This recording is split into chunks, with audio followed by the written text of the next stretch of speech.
Good morning.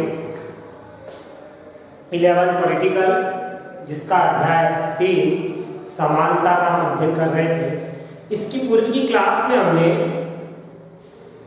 समानता को लेकर समाज में 3 आयाम या 3 रूपों से हमने समानता के बारे में अध्ययन किया, जिसमें हमने राजनीतिक समानता, सामाजिक समानता और आर्थिक समानता की बात कही थी। अब हम आगे देखें तो हमारे समाज में समानता को लेकर कुछ विचारधाराएं जो राजनीतिक सिद्धांतकारों के द्वारा समाज के अंदर दी गई, या समानता को लेकर कुछ ऐसी विचारधाराएं जिन्हें हम मुख्य रूप से समानता के विषय में देखेंगे या इसके बारे में अध्ययन के लिए उन विचारधाराओं के बारे में हम पढ़ेंगे। वे दोनों विचारधारा है तो सरल, परंतु इनको समझने के लिए हमारे सामने कुछ उदाहरण होने चाहिए, कुछ ऐसी बातें जिनको हम तर्क के माध्यम से देखें या हम अपने सामाजिक वातावरण के अंदर उन बातों को देखेंगे तो वह बातें हमारे लिए एक राजनीतिक विचारधारा के रूप में, अर्थात समानता को लेकर समाज में जो एक राजनीतिक विचारधाराएं आई वह हमें 2 रूपों में, अर्थात प्रमुख 2 रूपों में, वैसे तो बहुत सारी विचारधाराएं परंतु सर्वप्रमुख 2 विचारधाराओं को हम समानता के रूप में सम्मिलित करेंगे या समाज में समानता को लेकर वे 2 प्रमुख विचारधाराएं कौन सी हुई। तो सबसे पहली तो विचारधारा हुई जिसको नाम दिया मार्क्सवादी विचारधारा, और दूसरी जो विचारधारा है उसको नाम दिया उदारवादी। अब दोनों विचारधाराएं एक दूसरे के विरोध में बातें करती है।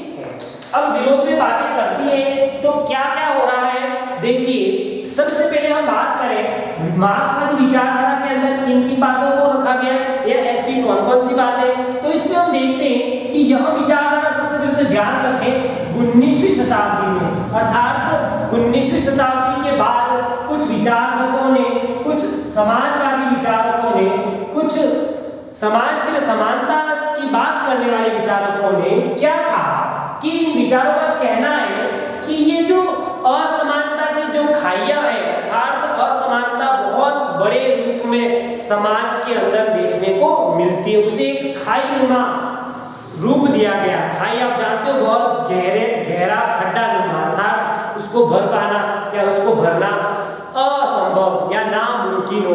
तो इस प्रकार की बात ये भी करते हैं कि हमारे समाज में जो खाई नुमा असमानता है, अर्थात बहुत गहरी अर्थात बहुत असमानताओं में, सामाजिक असमानताओं में हम देखते हैं कि बहुत सारी असमानताएं हमें इस समाज में देखने को मिलती है, जिसे उन्होंने खाई का संज्ञा दी है। खाई नुमा असमानता अर्थात बहुत ही गहरी, बहुत ही बड़ी असमानता हमें देखने को मिलती है। और उनका मानना है कि इसका मूल कारण क्या है, इस खाई नुमा असमानता का समाज में होने का मूल कारण वे मानते हैं कि जो आर्थिक संसाधन है, अर्थात हम इसमें देख सकते हैं जो प्राकृतिक संसाधन जिसमें भूमि है, जल है, ऊर्जा के स्रोत है, ऊर्जा के साधन है, इस प्रकार की जो प्राकृतिक जो संसाधन है उस पर क्या हो गया है, निजी स्वामित्व हो गया, अर्थात एक व्यक्ति का एकाधिकार हो गया है। वास्तव में ये हम देखते हैं कि जब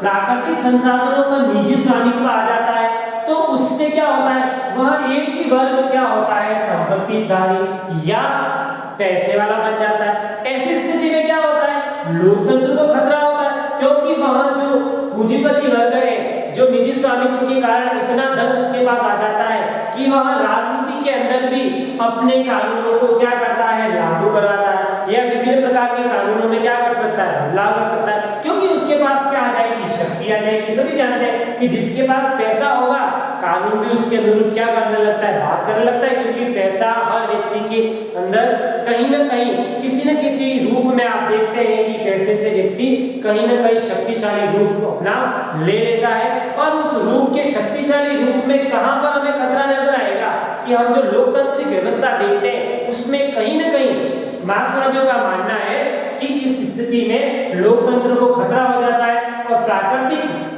संसाधनों के एकाधिकार के कारण एक ही वर्ग क्या होता है, पूंजीपति वर्ग के रूप में या संपत्तिधारी वर्ग के रूप में आगे बढ़ता रहता है, और दूसरे व्यक्ति जो होते हैं वहां आर्थिक असमानता के रूप में हम देखते हैं गरीब के गरीब रहते हैं। तो इनका क्या मानना है, मार्क्सवादियों का क्या मानना है? मार्क्सवादी चाहते हैं कि जो निजी स्वामित्व वाली जो बात है, अर्थात प्राकृतिक संसाधनों पर जो लोग एकाधिकार रखते हैं, वहां पर ये क्या मानते हैं कि उनको सबको बराबर का समान रूप से उसका बंटवारा होना चाहिए और सभी व्यक्ति को आगे बढ़ना या पूंजीपति वर्ग के रूप में या पूंजीपति के हिस्सेदारी के रूप में उन्हें साथ में रहना, ऐसा इनका मानना है। और ये जो मार्क्सवादी विचारधारा है उसे हम समाजवादी विचारधारा भी कह सकते हैं, क्योंकि ये दोनों विचारधारा एक ही तरह की बात करती है। अर्थात समाजवाद में भी आपने देखा होगा कि सभी व्यक्तियों को अवसरों, समान अवसर प्रदान करके सभी की आर्थिक स्थिति से ऊपर उठाना, सबको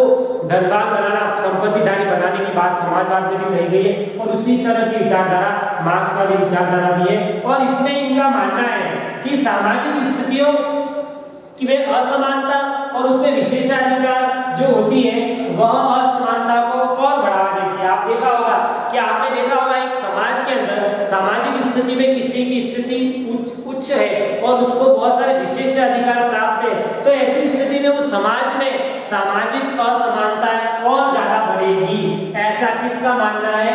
मार्क्सवादियों का मानना है। और इनका कहना है इसीलिए सभी व्यक्तियों को समान अवसर उपलब्ध कराने चाहिए। अर्थात मेन बात, मुख्य बात इसमें क्या हो गई कि मार्क्सवादियों का मानना है कि सामाजिक, आर्थिक और राजनीतिक असमानताओं को दूर करने के लिए सभी व्यक्तियों को समान अवसर उपलब्ध कराने चाहिए। और साथ ही उनका मानना है कि पूंजीपति वर्ग जो एकाधिकार बनाए हुए रख रहा है या जिस पर एकाधिकार करता है उससे ही असमानताएं बढ़ती है।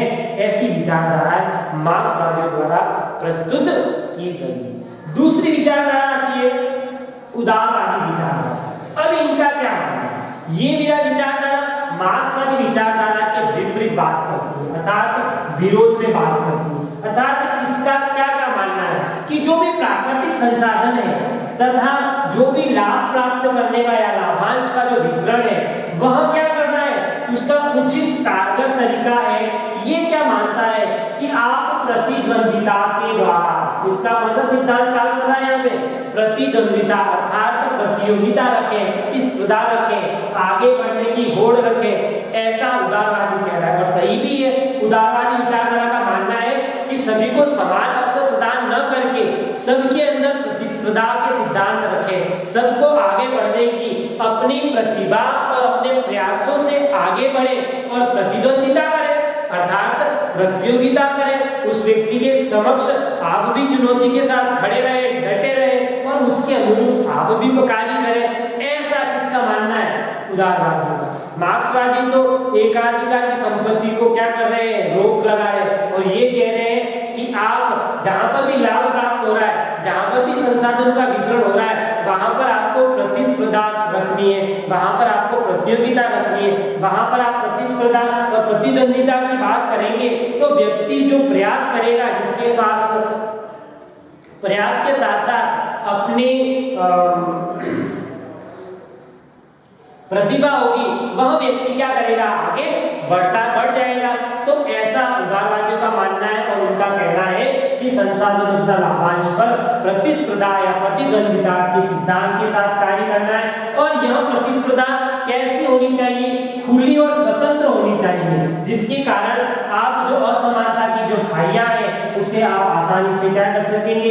दूर भी कर सकेंगे। अर्थात असमानता की जो खाई है, असमानता की जो बड़ी बड़ी बात हम करते हैं आर्थिक असमानता के रूप में, वह भी नहीं हो पाएगी। और इससे लाखों लोग जो होंगे या लोगों की जो प्रतिभा होगी, जो अपने प्रयास होंगे, उसके अनुरूप वह क्या करेंगे? काम करेंगे। साथ ही साथ उदारवादी विचारधाराओं के विचारकों का यह मानना है कि इनका मानना है कि राजनीतिक, सामाजिक और आर्थिक तीनों प्रकार की जो असमानता है वह परस्पर जुड़ी हुई है। अर्थात इनका कहीं न कहीं हर क्षेत्र में एक दूसरे से संबंध है, परंतु ऐसी स्थिति में भी हमें इनका समाधान एक ठोस ढंग से, इनका निराकरण के लिए एक ठोस तरीका अपनाना पड़ेगा।